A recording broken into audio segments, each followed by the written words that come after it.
ইতিমধ্যে এক্সিট পল ওলাইছে এক্সিট পলত এইটোৱে দেখুৱাইছে তেওঁলোকে পাইছে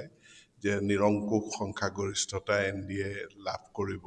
প্ৰায় 100ৰ ওচৰা-ওচৰি বা 100 পাৰ কৰি এখন দুখন আসন অতিক্ৰম কৰি সিমান সংখ্যক আসনত NDA প্ৰাৰ্থীসকল জয়ী হ'ব আৰু সামগ্ৰিকভাৱে যদি চোৱা যায় বহুতে কয় যে এইটো নিৰ্বাচনত কোনো ইছ্যু নাছিল মানে কিন্তু ভোটাৰসকলৰ বাবে ডাঙৰ ইছ্যু আছিল এক নম্বৰ কথা যে এখন চৰকাৰৰ দিনত হোৱা উন্নয়নৰ উপৰিও তিনিটা বিশেষকৈ ডক্টৰ হিমন্ত বিশ্ব শৰ্মা তেখেতৰ যিটো নেতৃত্ব সেই নেতৃত্বক চেলেঞ্জ কৰিব পৰা বেলেগ কোনো বিৰোধীৰ নেতৃত্ব নাছিল গতিকে হিমন্ত ফেক্টৰটো মেইন 2 নম্বৰ ফেক্টৰটো হৈছে আমি যিটো সুৰক্ষিত অসমৰ কথা কৈছিলোঁ বিকশিত অসম তাৰ মানে হিন্দুত্ব প্ৰশ্নটোৱে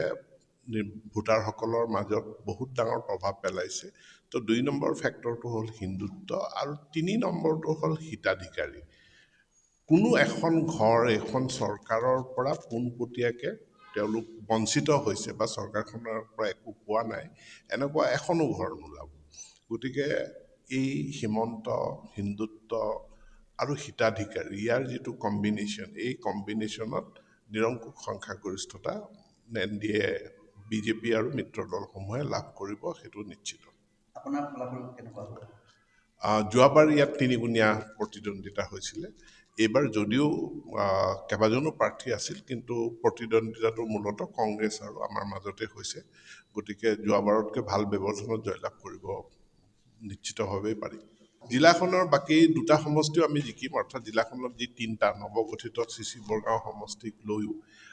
এই তিনিটা সমষ্টিত আমি জয়লাভ কৰিম আপুনি যদি লাষ্ট 2024ৰ আমি লোকসভা নিৰ্বাচনৰ ফলাফল চাওঁ লোকসভা নিৰ্বাচনতো আমি জোনাই ধেমাজি CC বৰগাঁও তিনিটা সমষ্টিত জয়লাভ কৰিছোঁ এতেকে বিধানসভাটো মাত্ৰ 2 বছৰহে মাজত গেপ হৈছে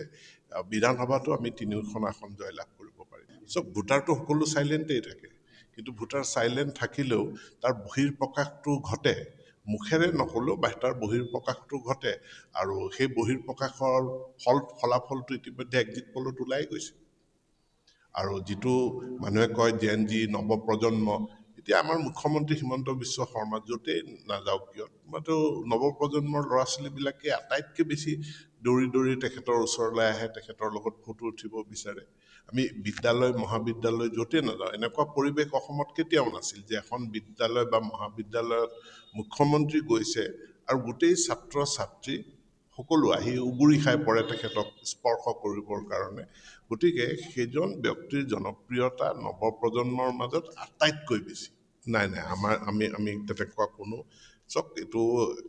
মই ভাবোঁ যে অসমত ক'তো সেইটো হোৱা নাই যিসকল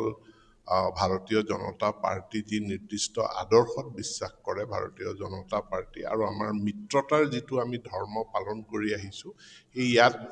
আমাৰতো ধেমাজিততো আমি ক'তো একো শুনাই নাই এনেকুৱা বা কাষৰ অন্য সমষ্টিতো আমি শুনা নাই এনেকুৱা সেইটো হোৱা নাই বুলি মোৰ ধাৰণা আপুনি বিচৰা বাতৰি পাব কেৱল নিউজ 18 এপত নিউজ 18 এপ ডাউনলোড কৰিবলৈ স্ক্যান কৰক এই QR কোড গুগল প্লে ষ্টৰতো পাব এই নিউজ 18 এপ